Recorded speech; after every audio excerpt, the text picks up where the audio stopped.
Halo teman-teman, jumpa lagi di podcast bersama Ikatan Wajib Pajak Indonesia (IWPI). Langsung dengan Ketua Umum IWPI, Bapak Rinto Setiawan. Halo Pak Rinto, apa kabar? Ya, Semangat terus hari ini Pak.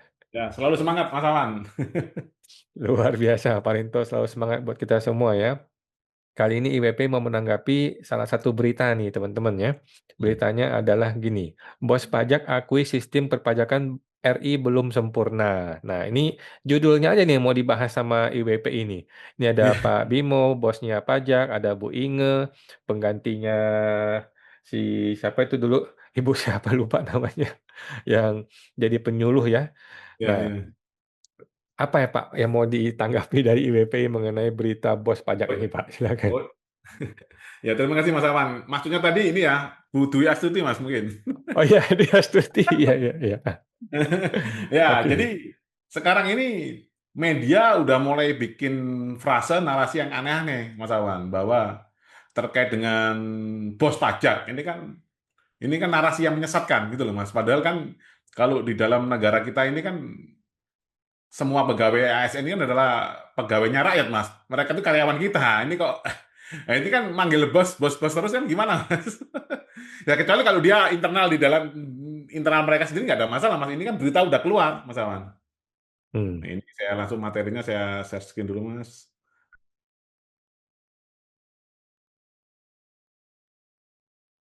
Oke, Mas. Jadi merespon berita tersebut, Mas Awan, di dalam berita di CNN ya, dan banyak lagi, Mas, sebenarnya Mas berita-berita sekarang ini, Mas. Bos pajak akui hmm, apalah apalah gitu loh. Udah narasi itu udah mereka gaung-gaungkan terus tuh loh, Mas Awan. Nah, ini hmm, jangan sampai kita sebagai wajib pajak kita lupa hak dan kewajiban kita. Nah, hmm, bahwa memang kewajiban kita membayar pajak untuk menggaji mereka, tapi kan apa hak kita untuk ini, Mas, menerima sistem perpajakan yang beres, seperti yang kemarin kita kortek, kita bersusah-susah, itu kan sangat ironi, Mas Awan. Ini hmm, judulnya kita kali ini adalah Dirjen Pajak adalah karyawan bukan bos. Ini merespon berita tadi, yaitu dengan judul Bos Pajak akui sistem perpajakan RI belum sempurna. Pajak untuk rakyat, bukan rakyat untuk pajak, Mas. Ini yang paling harus, ini ya tagline-nya harus dipegang teguh oleh wajib pajak di seluruh Indonesia, perspektif kedaulatan rakyat dan tata kelola negara. Nih, pertanyaan dasarnya adalah siapa sebenarnya bos negara? Dalam negara bentuk republik, rakyat adalah pemilik kedaulatan. Pemerintah adalah mandat rakyat. Nah, maka tiap 5 tahun sekali mereka ngemis-ngemis suara ke rakyat. Seperti itu, Mas Awan. Maka Dirjen hmm, Pajak adalah aparatur negara adalah pelayan publik, Dirjen Pajak bukan bos rakyat. Nah, ini sesuai dengan konstitusi kita, ya, yaitu pasal 1 ayat 2 yang menyatakan kedaulatan berada di tangan rakyat. Kesalahpahaman besar ketika aparatur bertindak seperti pemilik negara. Ini salah salah besar, Mas ya. Bahasa bos pajak membentuk persepsi yang sangat keliru. Aparatur dianggap penguasa, bukan pelayan publik. Jadi akhirnya mereka ini sok-sok bosi gitu loh, Mas, kerja nggak beres, bayar media, ditutup beritanya, narasinya mereka buat-buat sendiri. Gitu loh. Seperti Kortek kemarin kan sangat membingungkan. Menteri Keuangan bilang bahwa Kortek ini sekelas kerjaan anak SMK. Sekarang barusan berita yang baru, Kortek mendongkrak kenaikan pajak. Di sisi lain, Kortek juga dikeluhkan karena Kortek bermasalah. Akhirnya kemarin SPT, OP, dan badan diperpanjang. Seperti itu, Mas Awan. Dampaknya, rakyat akan menjadi takut pajak, fiskus merasa superior, relasi negara dan rakyat menjadi tidak sehat.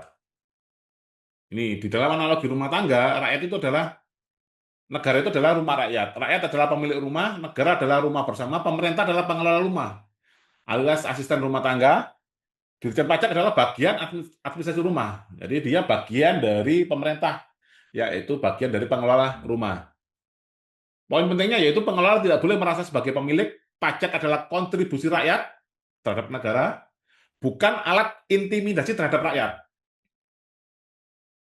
Masalah sistem perpajakan. Bahkan Dirjen Pajak mengakui sistem belum sempurna.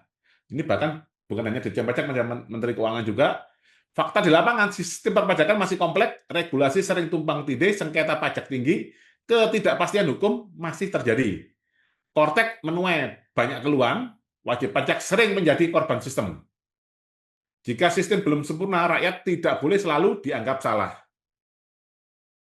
Pajak versus keadilan. Ketika pajak menjadi beban psikologis, banyak wajib pajak merasa takut diperiksa, takut salah administrasi, takut terkena sanksi, takut dikriminalisasi. Ini terkait dengan pidana perpajakannya. Akibatnya hubungan negara dan rakyat sangat menjadi memburuk. Negara dipersepsikan sebagai ancaman, bukan sebagai pelindung. Kontradiksi besar, rakyat pemilik negara tapi diperlakukan sebagai objek. Rakyat, padahal rakyat yang membiayai negara, karena 80% APBN kita ditopang oleh pajak. Rakyat adalah pemilik kedaulatan, rakyat adalah pemilik sumber daya bangsa. Namun yang terjadi, rakyat dipaksa tunduk, sulit mengoreksi ini aparatur negara atau ASN, dalam hal ini aparatur pajak, sering dianggap sekedar target penerimaan. Ini dari quote dari Cak Nun, kapan rakyat ini menjadi pemegang saham negara sesungguhnya? BUMN, pajak, sumber daya alam. Mengapa negara sangat bergantung pada pajak? Pertanyaan besarnya yaitu Indonesia negara kaya sumber daya alam, tetapi backbone APBN tetap melalui pajak, pengelolaan sumber daya alam belum maksimal, negara terlalu bergantung pada kontribusi rakyat. Mengapa rakyat terus diperas, sementara kekayaan negara melimpah? Dirjen pajak itu pekerja publik, jabatan tidak sama dengan kepemilikan negara. Fakta sederhana, Dirjen pajak digaji rakyat, menteri digaji rakyat, presiden juga digaji rakyat. Jabatan publik adalah amanah kerja, bukan status feodal. Pejabat publik adalah karyawan rakyat. Bahayanya jika aparat merasa menjadi bos, negara bisa kehilangan arah. Risiko yang muncul yaitu penyalahgunaan kewenangan, budaya takut, negara menjadi represif, kepercayaan publik menurun. Dampak jangka panjang, legitimasi negara melemah, konflik sosial meningkat. Ini solusi struktural, negara harus kembali ke logika republik, rakyat harus menjadi pemilik negara, ini prinsip dasar, pemerintah juga harus menjadi pelayan, aparatur adalah pekerja publik. Yang perlu dilakukan adalah reformasi sistem perpajakan, penyederhanaan aturan, penguatan pelayanan, dan pelindungan terhadap wajib pajak. Demokrasi yang sehat, pajak tidak boleh memutus hubungan negara dan rakyat. Pajak seharusnya berbasis kepercayaan, transparansi, dan pelayanan. Bukan intimidasi, ketakutan, dan kecurigaan terus-menerus. Ini seperti yang barusan berita beredar, Mas, ya, terkait dengan peserta teks amnesti dan PPS, pengungkapan sukarela itu mau diperiksa lagi. Pesan moral, negara tidak boleh berdiri di atas rakyat. Negara dibentuk untuk melayani rakyat, bukan menakuti rakyat. Pengingat penting, aparatur publik harus rendah hati, kekuasaan hanyalah mandat sementara. Dirjen pajak adalah karyawan, bukan bos. Kesimpulannya, rakyat adalah pemilik negara, pajak adalah kontribusi rakyat, aparatur pajak adalah pelaksana amanah rakyat. Republik yang sehat adalah republik di mana pejabat tunduk kepada rakyat, bukan rakyat tunduk kepada pejabat.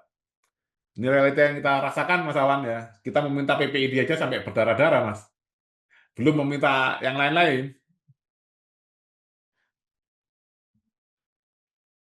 Oke, jadi segitu eh, amburadulnya ya sistem ketatanegaraan kita ya. Para pejabat harusnya karyawan malah menjadi merasa dirinya sebagai bos karena dia punya kekuasaan, punya kemampuan untuk merampok kita.